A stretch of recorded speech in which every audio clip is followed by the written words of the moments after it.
I was able to start working with Dallas for looking at the situation with customers and payday loans. So that ended up being my project still.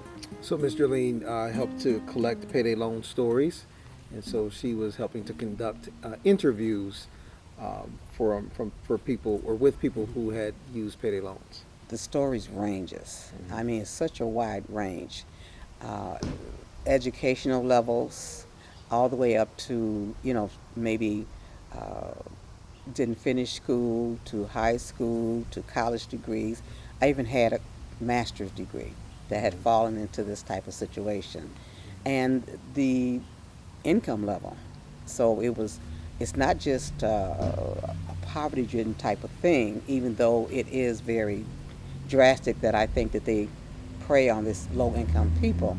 But there are a lot of people that, for me, I thought was making a better living and maybe had enough income. They had fallen into some kind of need where they went to this type of organization and borrowed money. And it was, so far, all I've heard is horrible stories. And it has really kind of heightened the passion in me that I would like to stay with this as long as I can, and hopefully develop a way to bring the lawmakers and government attention to actually look into trying to regulate and control these types of businesses. One of the interviewees actually found herself having financial difficulties, and her profession was actually a social worker. So she was employed by the government agencies to interview and qualify other citizens that came in for assistance. But part of her problem and stress was she did not want anyone at work to know that she was in this dire stress. And so, uh, because she could have, applied herself for assistance, but she wasn't going to do that. That was out.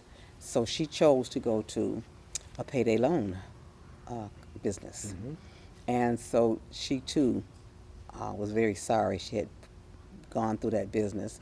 It was a horrible experience for her. And I think her story heightens, one of the important elements about this fight against payday lending and predatory lending, and that is the need for alternatives, fair lending alternatives. Here she was, well aware, fully aware of government assistance programs, and I can understand. I probably wouldn't want to apply for that type of assistance at the place where I worked myself. But when she thought of going elsewhere, the only places she could find were these predatory, 400% APR payday loan stores. And so that's part of what we hope to be able to accomplish through collecting the stories here in Grand Rapids. And quite frankly, we are creating a template that we will be sharing and are already beginning to share with partners around the state as we seek to launch this initiative that I'm calling 390 Reasons. We actually want to collect 390 payday loan stories across the state of Michigan, and Ms. Jerlean is helping us to really pave the way of doing that.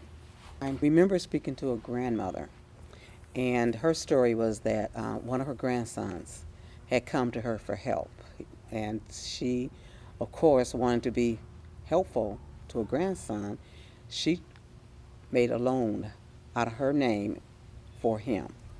And the sad part about that is, to this day now, he has not recuperated, nor has he put himself in a better ability to care for himself. And she is now stuck with this in more than one payday loans.